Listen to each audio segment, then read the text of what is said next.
আর সুইচের মধ্যে কোনো ডাটা গেলে সে ইউনিকাস্ট করে। ইউনিকাস্ট মানে কি? নির্দিষ্ট একজনের উদ্দেশ্যে পাঠায়। এইজন্য সে ইউনিকাস্ট করে। সুইচ ইউনিকাস্ট করে, হাব ব্রডকাস্ট করে। সুইচের মধ্যে মেমোরি আছে, কিন্তু হাবের মধ্যে কোনো মেমোরি নাই। মেমোরি আছে মানে RAM মূলত থাকে। সুইচের মধ্যে কি থাকে? ম্যাক অ্যাড্রেস বা ম্যাক টেবিল বলে কি সেটাকে। Mac address table Mac table নামে পরিচিত। ম্যাক টেবিল থাকে, কিন্তু হাবের মধ্যে কোনো ম্যাক টেবিল থাকে না। এই দেখেন কতগুলি পার্থক্য এখান থেকে আমরা বাহির করে ফেললাম। তাহলে এখানে আমরা দেখলাম ডিভাইসের সম্পর্কে কিছু দেখলাম, নরমাল কিছু ডিভাইস, তারপর LAN কার্ড। এখানে দেখলাম যে LAN ম্যান 1, ক্লায়েন্ট সার্ভার, এতটুকু। এবার আমরা নেক্সট একটা চ্যাপ্টার একটু যাই। এখানে খুব সিম্পল আজকে পড়া হয়েছে, ঝামেলার কিছু হয় নাই। নেক্সট চ্যাপ্টার থেকে একটু পড়ি, একটু আগে আসি আমরা।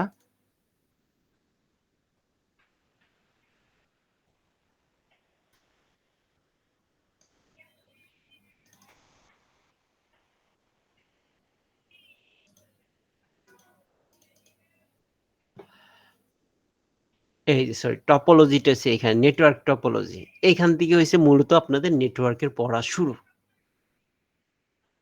টপোলজি প্রোটোকল, কম্পিউটার নেটওয়ার্কের মূল পড়াটা 4 নম্বর চ্যাপ্টার থেকে আমরা শুরু করব। এর আগে মনে করেন আমরা ইন্ট্রোডিউসিং করলাম। টপোলজি, নেটওয়ার্ক টপোলজি বলতে বোঝায় কোনো নেটওয়ার্ক, কোনো কম্পিউটার নেটওয়ার্ক ডিভাইসগুলি কম্পিউটার, সার্ভার, রাউটার, সুইচ ইত্যাদি ফিজিক্যাল ও লজিক্যাল বিন্যাস বা কাঠামো। এই যে ডিভাইসগুলোর ফিজিক্যাল বা লজিক্যাল বিন্যাস কাঠামো। সহজভাবে বলতে গেলে এটি হলো নেটওয়ার্কের আকৃতি বা গঠন, যেভাবে ডিভাইসগুলি সংযোগ করা হয়েছে সেটাকে আমরা বলছি টপোলজি। টপোলজি 2 প্রকার, ফিজিক্যাল টপোলজি এবং লজিক্যাল টপোলজি। একটি ডিভাইসের বাস্তবকে কিভাবে সংযুক্ত করা আছে তা বোঝায়। এটা ডাটা সিগন্যাল বা নেটওয়ার্কে কিভাবে প্রবাহিত হয়ে থাকে সেটি ফিজিক্যাল সংযোগে আছে সাথে সবসময় সবসময় মেলে না। আচ্ছা, এই টপোলজি যদি আমি নরমালি বলি, একটা নেটওয়ার্ক ডিজাইনের লজিক্যালি টপ ভিউ, সেটাকে বলতেছি আমরা টপোলজি। লজিক্যালি, এই যে টপোলজি, টপোলজি। আমি একটু চিন্তা করি, এটা ভেঙে এখান থেকে বুঝি। টপোলজি মানে একটা নেটওয়ার্কের যে ডিজাইন, তার লজিক্যালি টপ ভিউটাই হচ্ছে টপোলজি। একটা নেটওয়ার্ক ডিজাইনার লজিক্যালি টপ ভিউটি হচ্ছে টপোলজি। তো যেটা হচ্ছে কি, একটা নেটওয়ার্কের টপোলজি বলতে বোঝায় কোনো নেটওয়ার্ক, কোনো কম্পিউটার নেটওয়ার্ক ডিভাইসগুলি ফিজিক্যাল বা লজিক্যালি বিন্যাসে বা কাঠামো, সেটাকে আমরা বলতেছি টপোলজি। এই টপোলজিটা হচ্ছে দুইটা ভাগে ভাগ করা হয়েছে ইনিশিয়ালি। একটা হচ্ছে ফিজিক্যাল টপোলজি আর হচ্ছে লজিক্যাল টপোলজি। এই এর চাইতে এই ফিজিক্যাল লজিক্যালি টপোলজির চাইতে আমাদের ওই টপোলজি, এই দুটো আমরা ভুলে যাই, বেশি একটা চিন্তা করার দরকার নেই। জাস্ট হালকা একটু বলি এখান থেকে। ফিজিক্যাল টপোলজির সংখ্যা ডিভাইসগুলির বাস্তবে কিভাবে সংযুক্ত আছে তা বোঝায়, আর নেটওয়ার্কের ডাটা বা সিগন্যাল কিভাবে প্রবাহিত হয় তা বোঝায়। এর যে বাস্তবে কিভাবে সংযুক্ত করা হয়েছে ভৌতিক টপোলজি বা ফিজিক্যাল টপোলজি, আর লজিক্যাল টপোলজি এইটাকে কিভাবে সিগন্যাল প্রবাহিত সেটা বোঝাচ্ছে। বাস্তবে কেবল ফিজিক্যাল সংযোগের ধারণা দেখায় এবং ডাটাকে ট্রাফিক লজিক্যাল পথ দেখায়। এটি সরাসরি দেখতে পাওয়া যায়, মানে কানেকশনটা কিভাবে দেয় সেটা সরাসরি দেখতে পাওয়া যায়। এটি দৃশ্যমান নাও হতে পারে। জাস্ট, আর এটা হচ্ছে কি, বাস কেবল রিং, এই যে বাস, রিং, স্টার আর হচ্ছে হাব সংযুক্ত হলো ডেটা রিং এর মতো প্রবাহিত হতে পারে। হার্ডওয়্যার নির্ভর আর হচ্ছে নেটওয়ার্ক প্রোটোকল ও সফটওয়্যার নির্ভর। এটা কি সফটওয়্যার নির্ভর মধ্যে কাজ করে এর লজিক্যাল টপোলজিটা। আর ফিক্সড বা স্থায়ী হতে পারে, পরিবর্তনশীল হতে পারে এবং প্রয়োজন অনুযায়ী। আর এটা হচ্ছে ফিক্সড, যেহেতু এটা ফিজিক্যালি হার্ডওয়্যারে সংযোগ করা হয় এই কারণে এটা ফিক্সড হতে পারে। এই হচ্ছে আমাদের পার্থক্যগুলি নরমালি। অত ইম্পর্টেন্ট এই টপিক্সটা, এই টপিক্সটা ইম্পর্টেন্ট। ফিজিক্যাল কানেকশনের ক্ষেত্রে গেছে বাস, রিং, স্টার, ম্যাশ এবং হাইব্রিড টপোলজি। এই টপোলজিগুলোর মধ্যে প্রথম দেখি আমরা বাস টপোলজি সম্পর্কে। বাস টপোলজি আমি এখানে ছবিটা দেখি নরমালি বুঝতে পারতেছি। দেখেন, এটা একটা বাস টপোলজি। এটা একটা দেখেন মেইন বাস আছে। বাস মানে একটা রাস্তা বলতে পারি। এটা বাস আছে, মেইন বাস। এই মেইন বাসের দুই পাশে দুইটা ইয়া আহ এটা কি বলে, টার্মিনেটর। টার্মিনেটর থাকে, দুই পাশে দুইটা টার্মিনেটর ইউজ করা হয়ে থাকে মেইন বাসের পাশে। আর এই মেইন বাসের সাথে কি করেছে, কতগুলি আমাদের কম্পিউটার কানেক্ট করা থাকে। দেখেন একটা PC1, PC2, PC3, PC4, PC5 এই কম্পিউটারগুলি কানেক্ট করা আছে। আর মাঝখানে কি একটা মোটা একটা বাস থাকতেছে, বাসের দুই মাথায় দুইটা টার্মিনেটর থাকতেছে। আর এটা কি বলতে হচ্ছে কি স্যার বলেন বলেন বলেন। টপোলজি কি শুধু এই এক কম্পিউটার থেকে আরেক কম্পিউটার ডাটা আদান প্রদানের জন্য নাকি ইন্টারনেটের ক্ষেত্রে ব্যবহৃত হবে, মানে ইন্টারনেট ইউজের ক্ষেত্রে, না শুধু কম্পিউটার টু কম্পিউটার ডাটা আদান আদান প্রদান আর কি? আচ্ছা, এখানে কি হয়েছে বিষয়টা, এটাকে বলা হচ্ছে গিয়ে কি একটা কম্পিউটার নেটওয়ার্কের কথা বলা হইতেছে, ঠিক আছে? এই নেটওয়ার্কের ভিতরে আপনি কি দিবেন আপনার খুশি। মনে করেন এখানে 5টা কম্পিউটার আছে, সাপোজ আমি আপনাকে জাস্ট ছোট্ট একটা এক্সাম্পল দেই। এখানে একটা 5টা কম্পিউটার, এই 5টা কম্পিউটার আছে এখানে, 1টা 2টা 3টা 4টা 5টা কম্পিউটার আছে। এই 5টা কম্পিউটার ভিতরে এই কম্পিউটারের মধ্যে এই 1 নাম্বার কম্পিউটারে আপনার ইন্টারনেট আছে, ঠিক আছে? এই ইন্টারনেটটা আপনি সার্ভিস দিচ্ছেন 3 নাম্বার, 4 নাম্বার, 5 নাম্বার এই বাকি 4টা কম্পিউটারে। তাহলে কি ইন্টারনেট সার্ভিস পেয়ে যাচ্ছে না? অথবা মনে করেন এই পিসি যেটা আমরা বলতেছি 1 অথবা মনে করেন 3 টা কম্পিউটার। এখানে একটা কম্পিউটার না, এখানে একটা আ আলাদা একটা নেটওয়ার্কের ডিভাইস আছে বা একটা ইয়ে আছে। রাউটার বসায় দিছি এই জায়গায়। PC1 দিয়ে বোঝাচ্ছে একটা নেটওয়ার্ক ডিভাইস। ঠিক আছে? কম্পিউটার দিয়ে সহজে বোঝার জন্য কম্পিউটার কথা বলা হইছে। মনে করেন এখানে একটা আলাদা ডিভাইস বসানো আছে, যার কাছ থেকে আমরা ইন্টারনেট সার্ভিস পাবো। বুঝতে পারছেন? এখন আমরা এই নেটওয়ার্কের মধ্যে কি পাই? ইন্টারনেট সার্ভিস পেতে পারি, প্রিন্টার সার্ভিস পেতে পারি, ফাইল সার্ভিস পেতে পারি। এটা একটা সার্ভার হইতে পারে। যেকোনো কিছু হইতে পারে। একটা নেটওয়ার্ক ডিভাইস হতে পারে। সেটা যেকোনো পাওয়ার সম্পন্ন হইতে পারে, ক্ষমতাশীল হইতে পারে। আর এই বাস নেটওয়ার্কটা এটা হচ্ছে একটা টপোলজি, একটা ডিজাইন সিস্টেম। একটা নেটওয়ার্কে যে আমরা ডিজাইন করি তার ডিজাইনের একটা ভিউ এটা। তো সব ডিভাইস একটি একক প্রধান কেবলের সাথে সংযোগ করা হয়। এখানে যত ডিভাইস আছে এখানে কিন্তু কোনো কম্পিউটারের কথা বলা হয় নাই। আমরা কম্পিউটার ধরে নিয়েছি, কম্পিউটারটা নেটওয়ার্ক ডিভাইস এইজন্য সহজে বোঝার জন্য। তো সব কম্পিউটার কি করে দিয়েছে, একটা মেইন একটা কিছু প্রধান কেবলের সাথে সংযোগ করা থাকে। আর এই কেবলের সাথে আমাদের যে নেটওয়ার্ক ডিভাইসগুলিকে কানেক্টেড করা থাকে। আর যে ডিভাইসটা আছে ডিভাইসের ২ প্রান্তে মানে মূল যে প্রধান কেবলটা থাকে সেটার সেই কেবলের ২ প্রান্তে ২ টা টার্মিনেটর থাকে। এখানে দেখেন যে অসুবিধাগুলি হচ্ছে, যদি এখানে একটা কম্পিউটার নষ্ট হয়ে যায় তাহলে কোনো সমস্যা নেই কম্পিউটার। শুধুমাত্র ওই কম্পিউটারটা নেটওয়ার্ক থেকে বাদ হয়ে যাচ্ছে। বাকি ডিভাইসগুলি মানে একটা ডিভাইস সমস্যা হলে বাকি ডিভাইসগুলি কাজ করবে। কিন্তু যদি মূল যেই প্রধান যে কেবলটা সেটা যদি নষ্ট হয়ে যায় তাহলে পুরা নেটওয়ার্কটা নষ্ট হয়ে যাবে। যদি এই কোনো ডিভাইস সমস্যা হয় তাহলে মূল নেটওয়ার্কের কোনো সমস্যা হয় না। কিন্তু এখানে যে অনেক কম্পিউটার হয় তখন কি হবে? তখন এই মূল কেবলের উপরে সমস্ত প্রেশারটা পড়বে। এতে করে নেটওয়ার্ক স্লো হয়ে যাবে, ট্রাফিক বেড়ে যাবে। এবার আসি আমরা রিং টপোলজিতে। রিং এর টপোলজি দেখেন এই নেটওয়ার্কটা কিভাবে গঠন করা হয়। এই নেটওয়ার্কটা দেখেন রিং এর মতো করে গঠন করা হচ্ছে। এখানে কোনো এক্সট্রা কোনো ডিভাইস নাই। যেমন এখানে যেমন মেইন একটা ডিভাইস ছিল, মেইন মাধ্যম ছিল একটা প্রধান কেবল ছিল। আর রিং টপোলজিতে থাকে কিরকম? ডিভাইসগুলি একটি বিন্দু বৃত্তের মতো সংযোগ করা হয়ে থাকে। এটা বৃত্তের মতো রাউন্ড ভাবে সংযোগ করা হয়ে থাকে। যেন ১ নাম্বার ডিভাইস, ২ নাম্বার ডিভাইস, ২ এর সাথে ৩, ৩ এর সাথে ৪, ৪ এর থেকে ৫, ৫ এর সাথে ৬। প্রতিটি ডিভাইস প্রতিটি ডিভাইসের সাথে থাকে।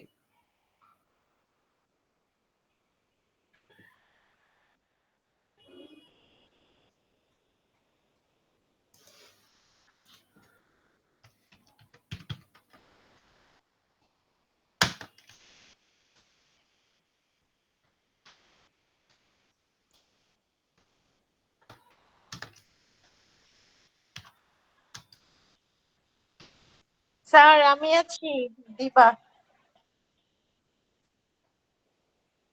আপনি আছেন? জি স্যার, ফার্স্টে প্রেজেন্ট দিচ্ছেন। আচ্ছা, আমি প্রেজেন্ট তো নিয়ে ফেলছি অনেক আগে। আপনি কি দেরিতে আসছেন? স্যার আমি জি 10 স্যার, মিনিট এই দেরিতে যে আসছিলাম। আচ্ছা, 10 আমি 15 যখন মিনিট দেরিতে প্রেজেন্টটা দিব আসছিলাম। আপনি ওখানে দেখে নিয়েন। ঠিক আছে? দেখে নিয়ে আমাকে একটু জানিয়ে দিয়েন। জি স্যার।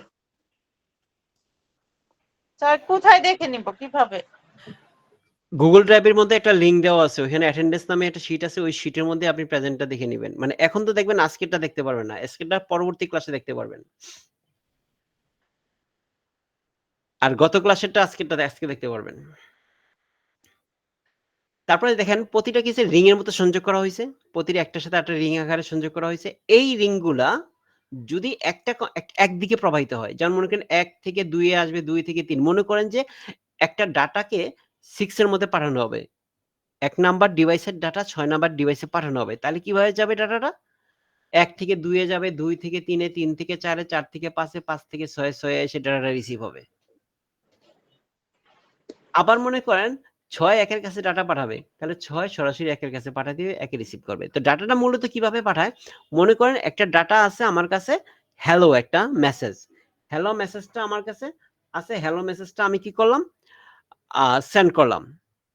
আমার কাছে হ্যালো মেসেজটা আছে। হ্যালো মেসেজটা আমি পাঠায় দিব কার কাছে? মনে করেন ৫ নাম্বার ডিভাইসের উদ্দেশ্যে ছাড়বো। তখন ১ নাম্বার ডিভাইস ৫ নাম্বার ডিভাইসের কাছে হ্যালো মেসেজটা পাঠাবে। তখন কি করবে? ৫ নাম্বার ডিভাইসে অ্যাড্রেসটা সহ হ্যালো মেসেজটা দিয়ে দিবে। নেটওয়ার্কে ছেড়ে দিবে। কারণ ১ নাম্বার ডিভাইস শুধুমাত্র ২ নাম্বার ডিভাইসের কাছে ডাটা পাঠাতে পারবে। ১ নাম্বার ডিভাইসের ডাটা ২ নাম্বার ডিভাইসের কাছে ডাটাটা পাঠাইতে পারবে। তো এখন কিন্তু এর অন্যদিকে পাঠাইতে পারবে না। সে ৬ নাম্বার ডিভাইসে পাঠাইতে পারবে না। এখানে ওয়ান ওয়ে ফ্লো হয়। তখন ২ নাম্বার ডিভাইসের কাছে যখন ডাটাটা আসলো ২ নাম্বার ডিভাইস কি করবে? এই ডাটাটা দেখবে, মিলায়া দেখবে যে তার অ্যাড্রেসের সাথে ম্যাচিং করতেছে কিনা। যখন দেখবে তার কাছে ম্যাচিং হচ্ছে না, তখন সে কি করবে? ৩ নাম্বারের কাছে পাঠাবে। ৩ নাম্বার চেক করে দেখবে তার অ্যাড্রেসে আছে কিনা। সে দেখবে যে না, তার অ্যাড্রেসে নাই। তখন সে কি করবে? আবার ৪ নাম্বারের কাছে পাঠাবে। ৪ নাম্বারের কাছে পাঠালে ৪ নাম্বার দেখবে যে না, আমার জন্য পাঠায় নাই। তারপর সে ৫ নাম্বারের কাছে পাঠায় দিবে। ৫ নাম্বার দেখবে যে হ্যাঁ, আমার জন্য আসছে ডাটাটা। তখন সে ডাটাটা রিসিভ করবে। রিসিভ করার পর সে কি করবে? সে আবার সে যেটা রিসিভ করছে এটাকে একটা অ্যাকসেপ্টেন্স বলে। আমি অ্যাকসেপ্ট করছি ডাটাটা। সেই অ্যাকসেপ্টেন্স মেসেজটা আবার ৬ নাম্বারের কাছে পাঠাবে।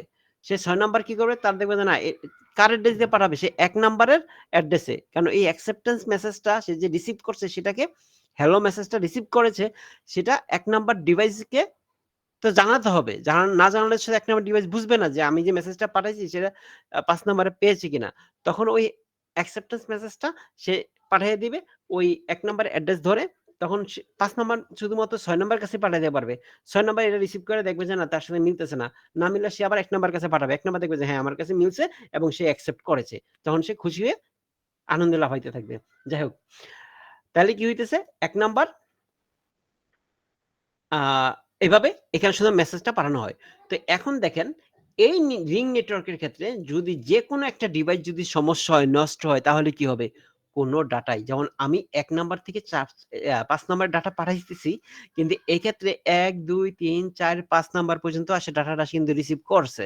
কিন্তু এটা কমপ্লিট হয় নাই মেসেজ সেন্ডিং টা, যতক্ষণ না পর্যন্ত ১ নাম্বার ডিভাইস বুঝতে পারতেছে যে আমি ডাটাটা তার কাছে পাঠাইতে পারছি, অ্যাকসেপ্ট হইছে ততক্ষণ পর্যন্ত। এই কারণে যদি ৬ নাম্বার পিসিটা নষ্ট হয়ে যায় তাহলে ডাটাটা ৫ নাম্বার পর্যন্ত সাকসেসফুলি রিসিভ বলা যাবে না। এই কারণে এর মধ্যে যেকোনো একটা কম্পিউটার, যেকোনো ডিভাইস যদি এটা সমস্যা, তাহলে পুরা নেটওয়ার্কটি অচল হয়ে যায়। আর যদি বড় হয়ে যায়, অনেকগুলি কম্পিউটারের মধ্যে হয়, তাহলে তো ভয়াবহ ব্যাপার। এটা গেল রিং নেটওয়ার্কের ক্ষেত্রে। তার মানে কি ডিভাইসগুলো একটি বন্ধবৃত্তের এই যে বন্ধবৃত্ত সংযুক্ত থাকে। মানে হচ্ছে কি একটা একদম বৃত্তের মতো একটা রিং খন্ড করা, প্রতি ডিভাইস ঠিক করে ডিভাইসের সাথে সংযোগ করা থাকে। প্রতিটি ডিভাইস ঠিক পরের ডিভাইসের সাথে সংযুক্ত থাকে। প্রতিটি ডিভাইস প্রতিটা ডিভাইসের সাথে সংযোগ করা হয়ে থাকে। এটা হচ্ছে রিং টপোলজি। এবার আসি আমরা স্টার টপোলজি। স্টার টপোলজি ২ প্রকার। একটা হচ্ছে নরমাল স্টার, আর হচ্ছে এক্সটেন্ডেড স্টার। এক্সটেন্ডেড স্টার মানে কি? এটার সাথে আমি আরেকটা স্টার এড করে দিলাম, তখন হয়ে গেল এক্সটেন্ডেড স্টার। যেমন আমার অফিসের মধ্যে একটা নেটওয়ার্ক আছে, এটার সাথে যেমন ১০ টা পিসের জন্য একটা রাউটার আছে আমার কাছে, সরি একটা সুইচ আছে। সুইচের মধ্যে আমার পোর্ট আছে মনে করেন ৮ পোর্টের একটা সুইচ আছে। আমার কম্পিউটার আছে ১২ টা। তখন ৮ পোর্টের সুইচ দিয়ে আমি কি করলাম? এই কয়টা কম্পিউটার লাগালাম, আবার আরেকটা আউটপুটে দিয়ে আরো কম্পিউটার বাহিগুলো লাগালাম, তাহলে 2টা সেন্ট্রাল ডিভাইস ইউজ করলাম না, তাহলে 2টা কি স্টার নেটওয়ার্ক হয়ে গেল, তখন এটাই হয়ে গেল এক্সটেন্ডেড স্টার, আর কিছুই না। এবার দেখেন সব ডিভাইস কেন্দ্রীভূত হাব বা সুইচের সাথে পৃথক কেবল দ্বারা সংযোগ করা হয়ে থাকে। মানে এখানে একটা সেন্ট্রাল ডিভাইস আছে, এই দেখেন একটা সেন্ট্রাল ডিভাইস আছে, এই সেন্ট্রাল ডিভাইস হিসেবে আমরা হাব অথবা সুইচ ইউজ করতে পারি। হাব আমরা জানি হাবের চেয়ে সুইচ অনেক ভালো। তো এখানে কি হয়েছে, এটার সাথে প্রতিটা ডিভাইস, এখানে দেখেন 6টা ডিভাইস আছে, 1টা 2টা 3টা 4টা 5টা 6টা ডিভাইস আছে। এখানে অসুবিধা হচ্ছে এটা কি, যদি এই সেন্ট্রাল ডিভাইসটা নষ্ট হয়ে যায় তাহলে টোটাল নেটওয়ার্কটা বন্ধ হয়ে যাবে, নষ্ট হয়ে যাবে। যেমন কেন্দ্রের হাব ব্যর্থ হলে পুরো নেটওয়ার্ক বন্ধ হয়ে যাবে। এই যে হাবটা যদি বন্ধ হয়ে যায়, এই সেন্ট্রাল ডিভাইসটা হাব বা সুইচ ইউজ করা হয়ে থাকে, সুইচটা যদি নষ্ট হয়ে যায় তাহলে পুরো নেটওয়ার্কটাই কি নষ্ট হয়ে যাবে। তাহলে আর যদি যে কোনো একটা নেটওয়ার্ক কম্পিউটার যদি নষ্ট হয়ে যায়, ডিভাইস নষ্ট হয়ে যায়, তাহলে পুরো নেটওয়ার্কের কোনো ক্ষতি হবে না, বাকি নেটওয়ার্ক অ্যাজ ইউজুয়াল চলতে থাকবে। এবং যদি আমরা অন্য কোনো কম্পিউটার এখানে আনতে চাই, সরাসরি সেন্ট্রাল ডিভাইসের সাথে ইউজ করলে সেটা কাজ করা শুরু করে দিবে। তাহলে সব ডিভাইস কেন্দ্রীভূত হাব বা সুইচের সাথে পৃথক পৃথক কেবলের মাধ্যমে, যে পৃথক কেবলের মাধ্যমে সংযোগ করা হয়, একটা সেন্ট্রাল ডিভাইসের সাথে পৃথক কেবলের মধ্যে সংযোগ করা হয়। এটা কি বলতেছি আমরা, স্টার টপোলজি। এর সুবিধা হচ্ছে কি, এটা ঘটনাটাও সহজ এবং এটা কি যে নিরাপদ। কারণ একটা কম্পিউটার একটা নেটওয়ার্ক ডিভাইস অন্য নেটওয়ার্ক ডিভাইসের সাথে সম্পৃক্ত না। শুধুমাত্র সেন্ট্রাল ডিভাইসটা যদি কোনো কারণে সমস্যা হয়, তখন নেটওয়ার্কের সমস্যা হবে, আদারওয়াইজ নেটওয়ার্ক ইজিলি চলতে থাকবে। যেমন রিং টপোলজি, যে কোনো একটা ডিভাইস যদি সমস্যা, তাহলে টোটাল জিনিসটা একটা হ্যাম্বার হয়ে থাকে। এটা অনেক ফাস্টার এবং খুব দ্রুত এবং জনপ্রিয়তা আছে সারা ওয়ার্ল্ড ওয়াইড, এবং এইটাই অ্যাকচুয়ালি বর্তমানে রানিং আছে, এটাই চলে, এই স্টার নেট টপোলজিটাই চলতেছে বিশ্বে। এবার আসে আমরা ম্যাশ টপোলজি। প্রতিটি ডিভাইস অন্য ডিভাইসের সাথে সরাসরি সংযুক্ত থাকে। এটাকে দুই ভাগে ভাগ করা হয়েছে, একটা হচ্ছে ফুল ম্যাশ আর হচ্ছে পার্শিয়াল ম্যাশ। এটা হচ্ছে খুবই নির্ভরযোগ্য কিন্তু ব্যয়বহুল। এটা হচ্ছে খুবই নির্ভরযোগ্য কিন্তু ব্যয়বহুল। একবার চিন্তা করেন, ফুল ম্যাশের ক্ষেত্রে এখানে কয়টা ডিভাইস আছে? 6টা ডিভাইস আছে। প্রত্যেকটা ডিভাইসের সাথে কানেক্টেড। তাইলে এখানে কয়টা? 1টা 2টা 6টা ডিভাইসের জন্য একটা কম্পিউটার থেকে 1টা 2টা 3টা 4টা 5টা তার বাইর হইছে। যদি আমি এখানে আরেকটা ডিভাইস এড করতাম, তাহলে প্রতিটা কম্পিউটারে কয়টা তার বাইর দিত? 6টা করে তার বাইর দিত। 7টা হইলে প্রতিটা কম্পিউটার থেকে 7টা তার বাইর দিত। যদি 10টা হইতো, যদি মনে করেন আমরা 100টা কম্পিউটারে করা দিত, তাহলে প্রতিটা কম্পিউটার থেকে 99টা করে তার বাহির করতে হইতো। তাইলে আমার ফুল ম্যাশ তৈরি করা সম্ভব ছিল। মানে কি, প্রতিটা কম্পিউটারের সাথে ইন্ডিভিজুয়াল তারের মাধ্যমে সংযোগ করা থাকে। যেমন এখানে দেখেন 6টা আছে, প্রতিটা কম্পিউটারের সাথে তার দিয়ে তৈরি করা হয়েছে। এটা হচ্ছে ম্যাশ টপোলজি। আর হচ্ছে পার্শিয়াল ম্যাশ মানে কি, মনে করেন যে এখানটা আছে, এখানে প্রতিটি এত তার ইউজ করা হয় নাই, ফুল ম্যাশ না, এটাকে বলছে পার্শিয়াল ম্যাশ। যেমন এখানে কম্পিউটারে 6টা, কিন্তু এক একটা কম্পিউটারে 3টা করে তার বাহির করা হয়েছে, এটা হচ্ছে পার্শিয়াল ম্যাশ। যদি আমার 100টা কম্পিউটার থাকে, একটাতে 99টা করে তার বাহির করবে, হয়তো বা 5টা 6টা বা 10টা করে বাহির করলো, তো পার্শিয়াল একটা ম্যাশ তৈরি করা যেতে পারে। এই ম্যাশের মধ্যে সুবিধা হচ্ছে কিরকম, মনে করেন যে এখানে 1-এর সাথে 3-এর কমিউনিকেশন আছে। যেমন এখান থেকে দেখেন, আমি যদি 1 থেকে 6 এর ডাটাটা পাঠাতে চাই, আমি কিন্তু পাঠাতে পারতেছি না। কেন পারতেছি না? কারণ এখানে কোনো কানেকশন নাই। ম্যাশ টপোলজিতে কি হয়, একটা ডিভাইস আরেকটা ডিভাইসকে সরাসরি ডাটা পাঠায়। যদি 1 নাম্বার 2 নাম্বারের কাছে ডাটা পাঠায়, এই যেটা কমিউনিকেশন আছে পাঠাতে পারতেছে। 4 এর কাছে পাঠাতে পারতেছে, 6 এর কাছে, সবার কাছে ইন্ডিভিজুয়াল সরাসরি ডাটা পাঠাবে। যেই ডিভাইসে আমার পাঠানোর দরকার ওই ডিভাইসে অ্যাড্রেস দুটো পাঠিয়ে দিবে, ডাটা চলে যাবে খুব সহজে, কোনো সমস্যা নেই। হাইলি সিকিউরড, একদম ওয়ান টু ওয়ান কমিউনিকেশন, কোনো সমস্যা নাই। শুধু সমস্যা হচ্ছে হিউজ কেবল প্রয়োজন হইতেছে এবং প্রচুর পরিমাণে আমার এখানে ল্যান্ড কার্ড প্রয়োজন হইতেছে। এই জন্য এটা প্রচুর পরিমাণ কস্টলি, এবং যত বড় নেটওয়ার্ক হবে তত বেশি কস্টলি। আর পার্শিয়ালের ক্ষেত্রে সমস্যা হচ্ছে কি, আমার হিসাব করে যে যার সাথে আমার কমিউনিকেশন করা দরকার, তাকে আমি কমিউনিকেশন দিব। যে 1 কমিউনিকেশন করতে পারবে 2 এর সাথে, 3 এর সাথে এবং 5 এর সাথে। আর কারো সাথে কম্বিনেশন করতে পারবে না।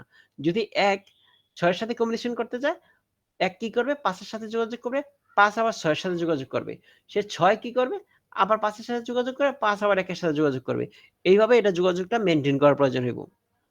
এছাড়া সরাসরি ডিরেক্টলি কমিউনিকেশন করতে পারবে না। এটা হচ্ছে মেশের ক্ষেত্রে। এবার আমরা আসি হাইব্রিড কমিউনিকেশন। হাইব্রিড তো আমরা জানি, হাইব্রিড মানে হচ্ছে গিয়ে কিরকম? সবগুলি মিলে একটা টপোলজি। যে একাধিক টপোলজিকে মিশ্রণ করে যেই টপোলজি তৈরি করে সেটা হচ্ছে হাইব্রিড। যেমন স্টার, বাস এবং ম্যাশ। মানে স্টার আর বাস মিললো, এটা একটা হাইব্রিড হলো। ম্যাশ আর স্টার মিলা একটা হাইব্রিড হলো। যেমন মনে করেন যে এখানে কি আছে? এখানে সুপার হাইব্রিড। যেমন নিচে আছে এটা বাস টপোলজি, এটা হচ্ছে স্টার টপোলজি, এই পাশে হচ্ছে রিং টপোলজি। তিনোটা মিলে একটা নেটওয়ার্ক তৈরি করছে। এটাকে আমরা কি বলতেছি? Hybrid topology. হাইব্রিড টপোলজিতে হচ্ছে গিয়ে বিভিন্ন মানে একাধিক টপোলজিকে একসাথে করে একটা নেটওয়ার্ক তৈরি করা। এটাকে আমরা বলতেছি হাইব্রিড টপোলজি। যেমন একাধিক টপোলজি মিশ্রণ থাকে। বড় নেটওয়ার্কে ব্যবহার করা হয় নমনীয় এবং নির্ভরযোগ্য। নমনীয় এবং নির্ভরযোগ্য এটা হচ্ছে কি এর বৈশিষ্ট্য। তো এটা একটু ইম্পর্টেন্ট এই টপোলজির ক্ষেত্রে। আমরা একটু দেখি। বাস টপোলজিতে বলতেছিলাম যে একটা সেন্ট্রাল ডিভাইস থাকে এবং এখানে ভিতরে কি থাকে আলাদা আলাদা ডিভাইসগুলো। একটা সেন্ট্রাল কেবল থাকে, কেন্দ্রীয় কেবল থাকে, যেটা দুই প্রান্ত দুইটা টার্মিনেটর ইউজ করা হয় এবং এর মধ্যে আমাদের ডিভাইসগুলো সংযোগ করা থাকে। যদি সেন্ট্রাল ডিভাইসটা, এটা গঠন খুব সহজ। যদি সেন্ট্রাল কেবলটা যদি নষ্ট হয়ে যায় তাহলে টোটাল নেটওয়ার্ক ক্ষতিগ্রস্ত হয়। কিন্তু একটা সিঙ্গেল কোনো ডিভাইস, নেটওয়ার্ক ডিভাইস সমস্যা হলে মূল নেটওয়ার্কের কোনো ক্ষতিপ্রাপ্ত হয় না। আর রিং টপোলজিতে হচ্ছে এটা রিং এর মতো করে প্রতিটা নেটওয়ার্ক ডিভাইসকে সংযোগ করা হয়ে থাকে। একটা দেখতে বৃত্ত বা রিং এর মতো দেখা যায়। এখানের ভিতরে যদি একটা কম্পিউটার সমস্যা হয়ে যায়, টোটাল নেটওয়ার্ক একটা ডিভাইস সমস্যা, তাহলে টোটাল নেটওয়ার্কের উপরে তার প্রভাব পড়ে। ইস্টার্ন নেটওয়ার্ক হচ্ছে সবচেয়ে জনপ্রিয় একটা টপোলজি সিস্টেম। এই ইস্টার্ন নেটওয়ার্কের ক্ষেত্রে একটা সেন্ট্রাল হাব বা সুইচ দিয়ে একটা সেন্ট্রাল ডিভাইস ইউজ করা হয়। ওই সেন্ট্রাল ডিভাইসের সাথে কেবলের মাধ্যমে অন্যান্য নেটওয়ার্কের ডিভাইসগুলো সংযোগ করা হয়ে থাকে এবং এটা যদি সেন্ট্রাল ডিভাইসটা সমস্যা হয় তাহলে শুধুমাত্র নেটওয়ার্কের ক্ষতিসাধন হয়, এছাড়া নেটওয়ার্কের কোনো সমস্যা হয় না। একটা ডিভাইস সমস্যা হলে শুধুমাত্র ওই ডিভাইসটা নেটওয়ার্কের বাইরে চলে যায়, মূল নেটওয়ার্কের কোনো সমস্যা হয় না। তার হচ্ছে ম্যাশ টপোলজি হচ্ছে গিয়ে এখানে যে ডিভাইসগুলো থেকে প্রতিটা ডিভাইসের সাথে সরাসরি কেবল দিয়ে সংযোগ করা হয়ে থাকে এবং এটা খুব নির্ভরযোগ্য কিন্তু অত্যন্ত ব্যয়বহুল। দুই ধরনের ম্যাশ আমরা দেখতে পাই, এটা হচ্ছে ফুল ম্যাশ আর হচ্ছে পার্শিয়াল ম্যাশ। তারপর হচ্ছে হাইব্রিড টপোলজি। হাইব্রিড টপোলজি হচ্ছে কি, এখানে যে বিভিন্ন ধরনের টপোলজিকে একসাথ করে একটা নেটওয়ার্ক যখন গঠিত করা হয় তখন আমরা বলি হাইব্রিড টপোলজি। এই তো শেষ, আর কিছু না। আজকে আমরা সামনের দিকে বাড়াবো না। এটা হচ্ছে গিয়ে মেইন এলিমেন্ট অফ পার্ট, যেসব প্রোটোকলের প্রধান উপাদানগুলো, প্রোটোকল নিয়ে। প্রোটোকলের বিভিন্ন জিনিস আছে। এই প্রোটোকলের ক্ষেত্রে তো বিভিন্ন প্রোটোকল, HTTP, এখানে খুব বোঝার জিনিস আছে এবং ওএসআই রেফারেন্স মডেল। হ্যাঁ, এটা বিশাল প্রয়োজনীয় জিনিস। এটাতে আমি প্রয়োজনে একটা ক্লাস ইউজ করব, কিন্তু এইটার বিকল্প নেই। টোটাল নেটওয়ার্কটি ডিপেন্ড করে এটার উপরে, এই জিনিসের উপরে, এই প্রোটোকল এটার উপরে। সামনে ক্লাস হবে শুধুমাত্র এই আইপি নিয়ে আর TCP আইপি এবং ওএসআই রেফারেন্স মডেলের উপরে। এই 4 নম্বরের এতটুকুর উপরই হবে এবং এই শুধু এখানে না, আমি এর সাথে আরো শিট অ্যাড করে দেব। অ্যাড করে দিয়ে এই ক্লাসটা নিব এখানে। এটা খুবই ইম্পর্টেন্ট ফর নেটওয়ার্কিং। আচ্ছা, কারো কি এখানে কোনো কোশ্চেন আছে? হ্যালো, আপাতত নাই, পড়ার পরে বুঝতে পারবো। আচ্ছা ঠিক আছে, আমি এই শিটটাও দিয়ে দিচ্ছি, আপনারা পড়তে থাকেন ইনশাল্লাহ। আর নেক্সট ক্লাসে তো উপস্থিত থাকবেন। আর আরেকটা বলতেছি, প্রোগ্রামিং সি যে ক্লাসটা হবে, ফার্স্ট ক্লাসটা অবশ্যই উপস্থিত থাকবেন ইনশাল্লাহ। ওইটা খুবই একটা গুরুত্বপূর্ণ ক্লাস হবে। ওইটি হবে মনে করেন মূল সি এর বেস। আচ্ছা ঠিক আছে, হ্যাঁ বলেন। স্যার একটু কথা ছিল স্যার, বলতেছে আমার আজকে জয়েন্ট হতে অনেক লেট হয়ে গেছে নেটওয়ার্কের সমস্যার জন্য। আমার কি আজকে হাজিরা প্রেজেন্ট হবে স্যার? হ্যাঁ অবশ্যই হবে।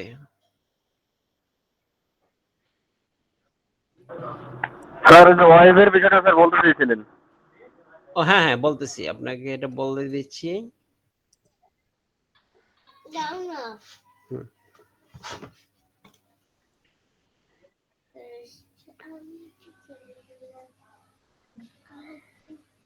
না, বলো।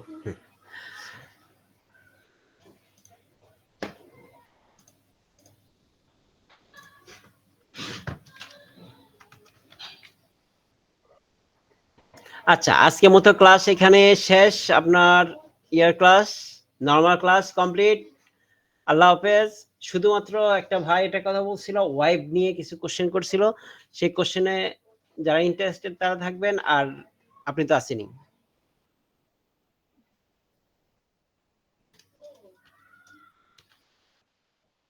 আচ্ছা, এই ওয়েব মানে হচ্ছে WAV, ওয়েব। ওয়েব মানে কি? ঢেউ। মানে তরঙ্গ। দেখছেন, এটা হচ্ছে সামুদ্রিক ঢেউ। এই হচ্ছে ঢেউ, এইটাও হচ্ছে ঢেউ। ঠিক আছে, আমরা মূলত এই ওয়েব নিয়ে কথা বলবো। ঠিক আছে, এই ওয়েবের ক্ষেত্রে দেখেন, এটাকে হচ্ছে wave crest, amplitude, wave length, wave trough, দেখছি না আমরা?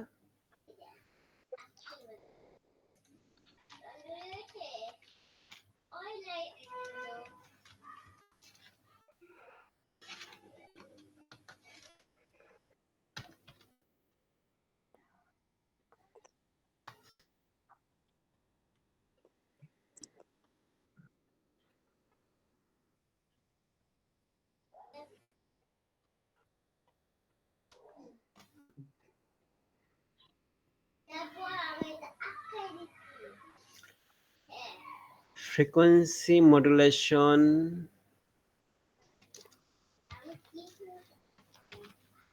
slicing, slider, frequency slider.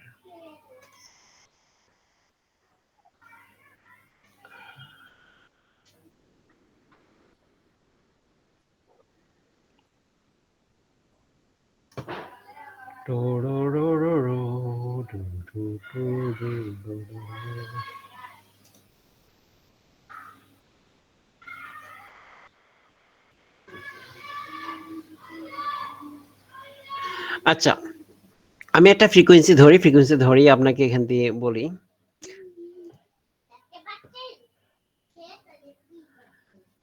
এটা তো একটা হাফ ফ্রিকোয়েন্সি, তাই না? হ্যালো, শুনতে স্যার পাচ্ছেন? আমার প্রশ্ন ছিল স্যার, মানে রেডিও ওয়েভ, ইলেকট্রোম্যাগনেটিক ওয়েভ, আমরা যে রাউটার থেকে যে ফোনে সংযোগ হয়, এটা স্যার কোন ওয়েভ ধরবো? হ্যাঁ, সেটাই তো বলতেছি, সেটাই বলতেছি। এই চাচা জায়গায় যে ওয়েব লেন্থ পেয়ে গেছি। আচ্ছা শুনেন, হ্যালো হ্যালো, স্যার বলেন স্যার, শুনতেছি। হ্যাঁ, যখন দেখেন আমরা যখন আমাদের যে বিভিন্ন ফ্রিকোয়েন্সি, বাতাসে কিন্তু হিউজ ফ্রিকোয়েন্সি ঘুরে বেড়াচ্ছে, ঘুরে বেড়াইতেছে না? ফ্রিকোয়েন্সি কিভাবে ঘুরে জি স্যার। দেখেন এবার। এই যে আমি যে মুখ দিয়ে কথা বলতেছি, আমি মুখ দিয়ে যখন কথা বলতেছি, এটা কিন্তু একটা ফ্রিকোয়েন্সি বাইর হইতেছে। আমি এই জি জি। কথাটা বলতেছি, তখন আপনার কি হইতেছে, আমার এই মাইক্রোফোন দিয়ে